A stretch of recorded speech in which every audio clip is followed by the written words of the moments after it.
Dr. Naik. My name is Izzy Westbury. I'm the secretary here at the Oxford Union. I have a very short question to ask. You talk about the hijab being something that's there to protect a woman. Surely it's extremely patronising and degrading to prevent a woman from making that decision for herself. How could you answer that? What's the question, sister? Can you repeat the question? I said, in your speech, you talk about the hijab being something that's there to protect a woman. But how is it not extremely patronising and degrading and not allowing the woman to make that decision herself? Sister posed a very good question, that when I say that hijab is required for a woman, isn't it not degrading for the woman to patronize it? Isn't it degrading? If you read the Quran and Islam has prescribed hijab. That means the woman should be covered. The only part that can be seen are the face and the hands up to the wrist. This is for the modesty. And it is not only mentioned in the Quran, it is also mentioned in the Bible. If you read the Bible, in the 1 Timothy, chapter number 2, verse number 9, it says that women should be dressed up with shamefacedness. They should be dressed up with sobriety and should not wear braided hair or of gold or pearls. It's further mentioned in the 1 Corinthians, chapter number 5, verse number 7 to 11. The woman that does not cover her head, then she dishonors her head. Her head should be shaved off. Anyway, I don't agree with this. I'm just quoting you from the Bible. Same way, if you go to the Vedas, it says that the woman should cover the head. So all the religious scriptures, they talk about the woman covering their, it is for modesty. It is not to degrade the woman. And if you analyze, there was allegation made against me, saying that Dr. ZAKIR NAIK says that if they don't wear hijab, that if you wear Western clothes, there are chances the woman will be raped. It is a misquotation again. What I said, that if women wear revealing clothes, they have more chances of being raped. What I was doing, the same newspaper, Sunday Times, which spoke against me, 1 year before, on the March of 9th, 2009, Sunday Times carried an article. In Britain, 1 out of 7 feel that the woman who wear sexy revealing clothes, she should be hit. I'm sorry, I don't agree with it. This is the statistics that was given in the Sunday Times on the 9th of March 2009, that in Britain, 1 out of 7 Britishers believe that the women who wear revealing and sexy clothes should be hit. I disagree with this. Furthermore, one more article came in 2005. In the same newspaper, Sunday Times, it said that 26% of the Britishers, they feel that wearing revealing clothes is partially or totally responsible for the rape.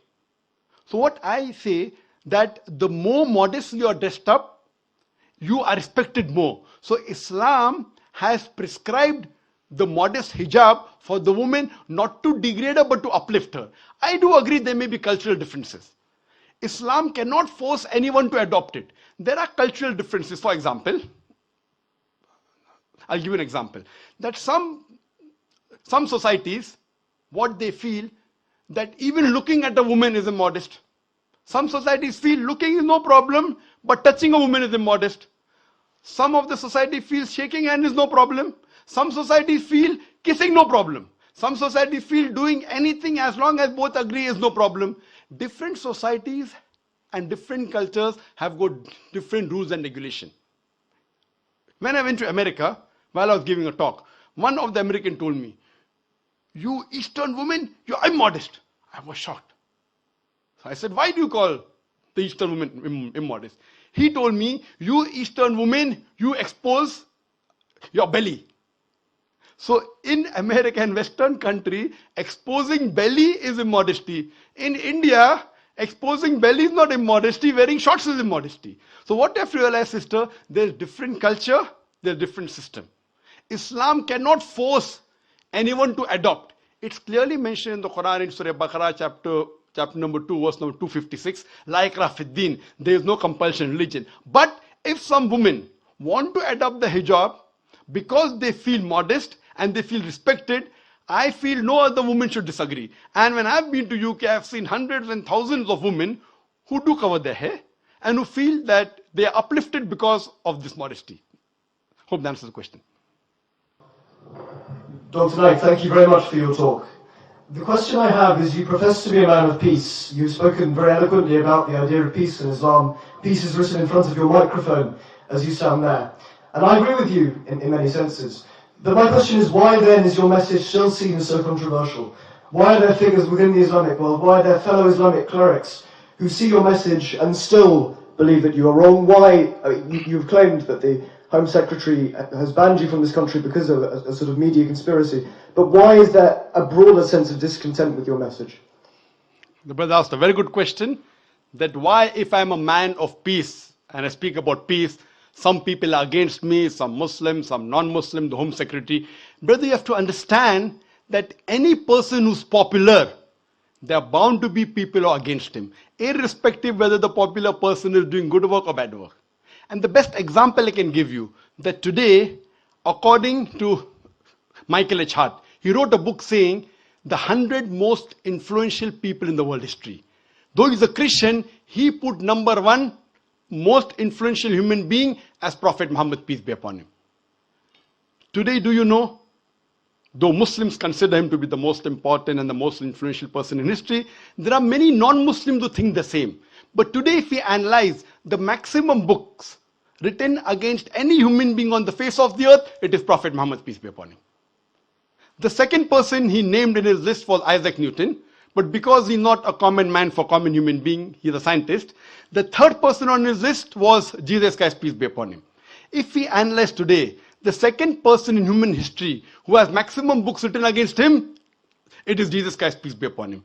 Based on this argument, do we have to agree that Prophet Muhammad, peace be upon him, and Prophet Jesus, peace be upon him, they were not good? What we have to realize, when a person gets popular, there are bound to be people against him. And according to the Home Department of UK, when I had come in the year 2009, I was informed by reliable sources that according to the Home Department of UK, the most popular Islamic satellite channel in the world is Peace TV, and the most watched Islamic satellite channel in UK is also Peace TV. Not only is it watched by Muslims, but even watched by non-Muslims. The same report said that the most popular Islamic speaker in the world is Dr. ZAKIR NAIK, and the most popular Islamic speaker in UK is also Dr. NAIK. That's the reason the Home Department was requesting me that can I reach out to those Muslims which the UK government cannot. But now, because of the change of government, what I feel, it was more of a political move rather than a legal move. And as maybe they wanted someone popular so that they could pass the message that we are tough against Muslims, and that is the reason what we feel, that we have more faith in the judicial system rather than the political system. I think it was mainly because of popularity, and it was mainly a political move rather than a legal move. And inshallah, God willing, we feel that this exclusion order would be reversed by the Court of Appeal, hopefully. Thank you.